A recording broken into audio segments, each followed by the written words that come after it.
Assalamualaikum warahmatullahi wabarakatuh. Perkenalkan nama saya Putri Afifah dengan NIM 2029032. Saya dari Fakultas Matematika dan Ilmu Pengetahuan Alam, Prodi Pendidikan Matematika. Di sini saya akan menjelaskan mengenai bisnis plan yang tentang Big Red atau es krim biji karet. Pertama, saya akan membahas mengenai latar belakang dari bisnis tersebut. Bisnis inovasi pembuatan biji karet ini sangat bermanfaat dan penting diwujudkan untuk mengurangi limbah biji karet, membantu petani karet untuk memanfaatkan biji karet, mengoptimalkan pemanfaatan biji karet untuk dijadikan inovasi baru yang memiliki nilai jual yang tinggi, meningkatkan bahan pangan alternatif, dan juga mampu membantu pecinta es krim agar tidak takut mengkonsumsi es krim dalam jumlah banyak karena tingginya lemak jenuh pada es krim. Nah, bisnis ini memanfaatkan biji karet karena di daerah-daerah penghasil karet terdapat banyak limbah biji karet yang menumpuk dan belum termanfaatkan secara maksimal oleh warga setempat, bahkan juga petani karet tersebut. Sedangkan Indonesia merupakan komoditas penghasil karet yang cukup besar, dengan komoditas terbesarnya berada di Sumatera sebesar 982.000 ton atau sekitar 27% dari total produksi karet nasional. Nah, biji karet yang menumpuk menjadi limbah akan mencemari lingkungan dan juga mencemari udara sehingga mengganggu aktivitas warga setempat. Padahal dalam 1 hektar kebun karet bisa menghasilkan minimal 5.000 biji karet. Hal ini dikarenakan minimnya pengetahuan petani karet mengenai pengolahan dan pemanfaatan biji karet tersebut menjadi bahan dan produk yang bernilai jual yang tinggi. Dengan begitu, bisnis ini mampu membantu petani biji karet untuk mendapatkan penghasilan dari biji karet yang sudah matang dengan cara menjualnya dan kepada pihak yang membutuhkan biji karet tersebut, terutama pada bisnis ini. Tidak hanya itu, bisnis ini mengedepankan pengoptimalan pemanfaatan biji karet untuk dijadikan inovasi baru dengan nilai jual yang tinggi berupa es krim biji karet, sehingga bisnis ini mampu membantu meningkatkan bahan pangan alternatif. Nah, di sini kita akan membahas mengenai tujuan usaha, keunggulan produk, gambaran umum pasar, metode pelaksanaan, analisa keuangan, dan juga analisa SWOT. Nah, kita beranjak kepada tujuan usaha, yang dimana tujuan dari pembuatan dan pemasaran es krim biji karet ini tidak lain hanya untuk sebagai berikut. Yang pertama, apabila usaha ini berjalan dengan lancar, sebagian keuntungan akan disalurkan ke panti asuhan sekitar. Yang kedua, untuk mengurangi limbah biji karet yang ada di lingkungan masyarakat setempat. Yang ketiga, itu untuk mengurangi dampak negatif dari limbah biji karet terhadap lingkungan. Yang keempat, untuk mengoptimalkan pemanfaatan limbah biji karet untuk dijadikan inovasi baru yang memiliki nilai jual tinggi. Yang kelima, meningkatkan bahan pangan alternatif. Yang keenam, menciptakan inovasi baru dalam dunia produksi pangan. Yang ketujuh, mampu membantu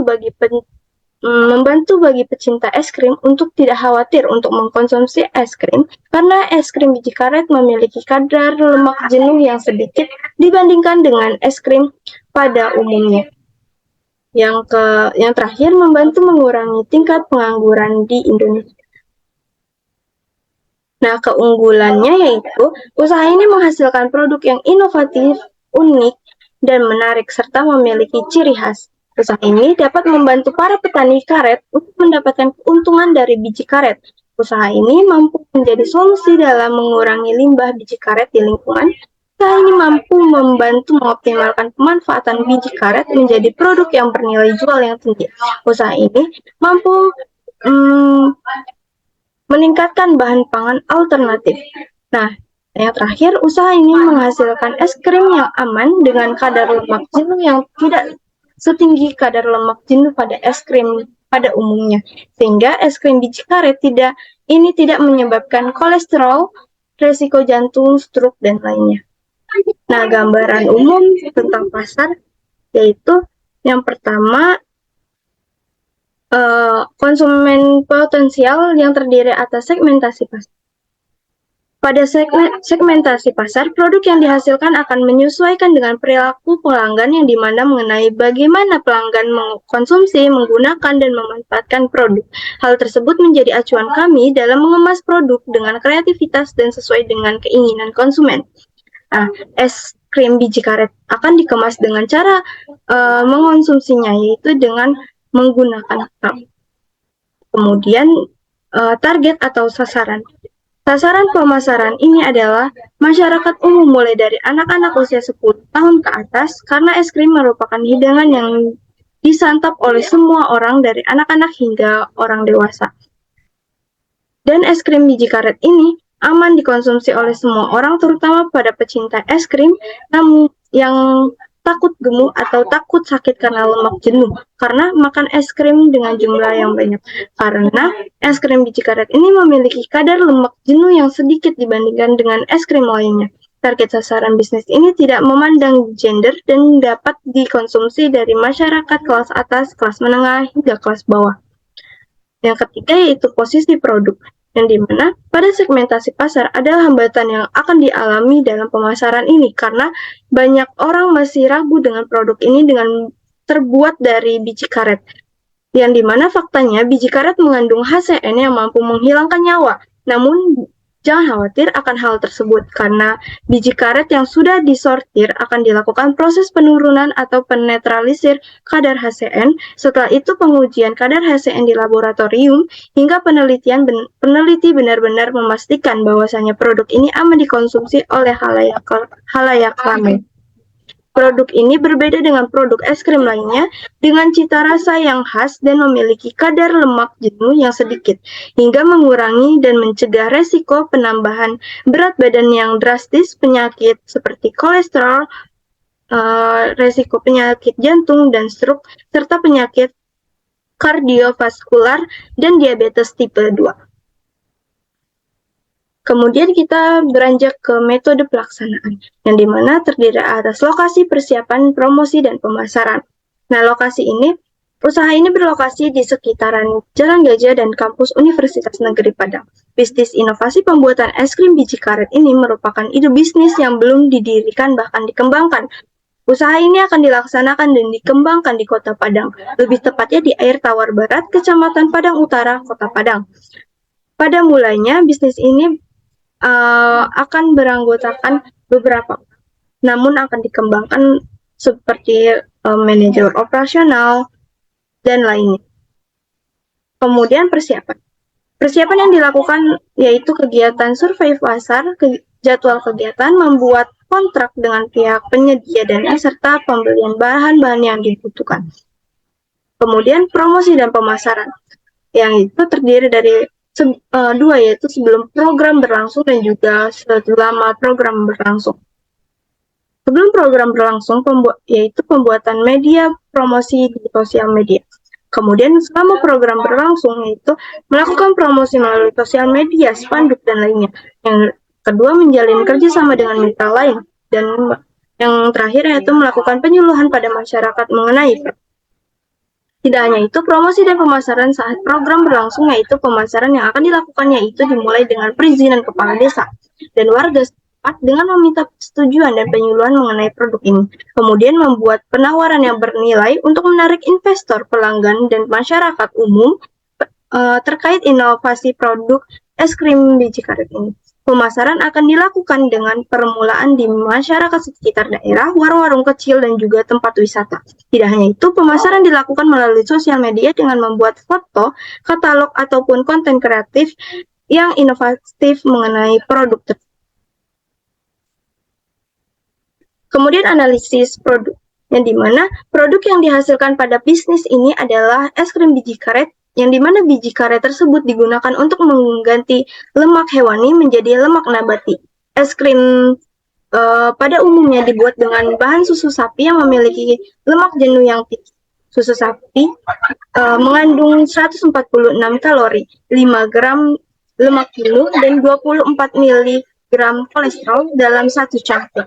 Kemudian, kandungan lemak jenuh yang tinggi dalam makanan akan meningkatkan kolesterol atau kolesterol jahat, meningkatkan resiko penyakit jantung dan juga stroke, serta meningkatkan resiko terjadinya berbagai gangguan kesehatan seperti penyakit kardiovaskular dan diabetes tipe 2. Hal tersebut membuat banyak orang takut untuk memakan es krim dengan jumlah yang banyak, padahal es krim menjadi makanan favorit banyak orang. Dengan begitu, saya merancang inovasi baru mengenai es krim dengan menggantikan lemak hewani tersebut menjadi lemak nabati. Bahan utama dalam pembuatan produk ini adalah saripati biji karet. Bahan baku dari kegiatan ini merupakan biji karet yang dimana banyak sekali orang membuang biji karet hingga menjadi limbah yang menumpuk dan mencemari lingkungan sekitar. Dengan adanya kegiatan ini, mampu membantu pengurangan limbah biji karet di lingkungan sekitar.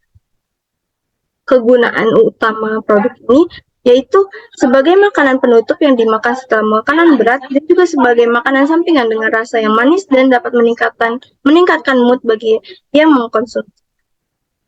Nah, ini adalah foto referensi produk yang akan dibuat. Nah, untuk itu kita menganalisis keuangan.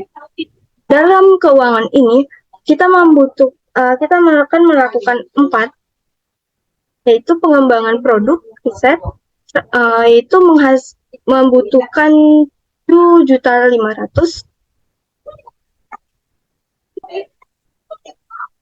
Yang kedua yaitu produksi, membutuhkan biaya 2.250.000.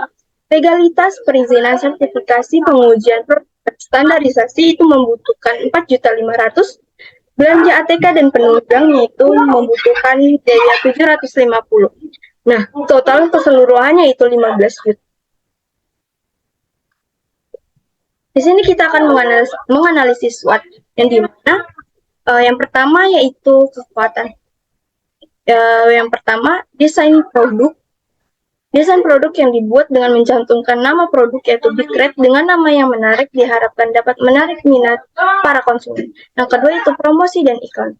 Untuk promosi dan pemasaran dilakukan dengan sosial media, membuat akun tersendiri berupa akun Instagram. Yang kedua yaitu keramahan pelayanan.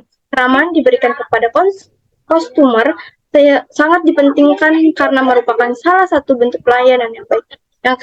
Yang selanjutnya yaitu tingkat keahlian khusus. Pembuatan dan pengolahan bahan utama memerlukan skill yang memadai. Sistem administrasi. Nah, sistem manajemen menggunakan sistem administrasi. Yang selanjutnya itu perencanaan produksi.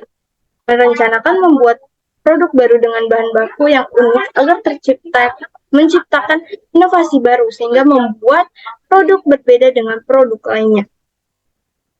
Kemudian penggunaan teknologi modern. Pelayanan yang diberikan berbasis online maupun offline. Nah, ini adalah kelemahannya, yang dimana kelemahannya itu yaitu waktu penjualan produk. Membutuhkan waktu yang cukup lama dalam pembuatan produk tersebut, terutama pada bahan baku utamanya. Nah, yaitu peluang. Persaingan adalah layanan jasa yang bergerak di bidang yang sama. Persaingan ini sudah banyak di luar sana dengan berbagai variasi es krim yang ditawarkan. Kemudian yaitu pemodalan, kemudahan mendapatkan peminjaman. Lalu membuka peluang untuk siapa saja yang ingin menjadi partner dalam bisnis. Dan yaitu peluang pasar, yang dimana akses dan informasi pasar, permintaan pasar, dan perilaku pasar. Usaha ini dapat menjadikan keinginan konsumen sebagai suatu kepuasan dan konsumen dapat menerima produknya karena khasiat, rasa, dan tampilannya yang menarik perhatian dan minat. Kemudian itu kemajuan teknologi, yang dimana perkembangan teknologi produksi. Makin banyak penggunaan smartphone Android membuka peluang untuk bisnis ini semakin besar dan perkembangan serta memudahkan konsumen untuk mengorder. Nah, masyarakat sekitar, sikap masyarakat terhadap produk, yang dimana respon positif dari masyarakat sekitar mampu memberikan kepuasan kepada konsumen dengan cara membuat produk ini pas di lidah masyarakat dan khasiatnya yang Kemudian yang itu yaitu hambatan, yang dimana ada persaingan untuk usaha sejenis. Banyaknya persaingan yang menawarkan produk yang hampir sama dengan namun dengan inovasi yang berbeda. Kemudian pemodalan, tingkat besarnya biaya. Usaha ini membutuhkan biaya yang sangat besar dan bahan-bahan yang cukup sulit dicari. Lalu kemajuan teknologi, perkembangan teknologi produksi. Semakin banyak usaha lain yang menggunakan keunggulan yang terakhir yaitu tenaga kerja, yaitu ketersediaan tenaga kerja sesuai dengan kebutuhan usaha. Karena ini usaha awal, belum memiliki tenaga kerja dengan jumlah yang banyak. Nah, sekian dari presentasi dari saya. Apabila ada kesalahan, mohon maaf. Apabila ada komentar, kritik, saran, dan pertanyaan, silakan di komen di bawah. Terima kasih. Assalamualaikum warahmatullahi wabarakatuh.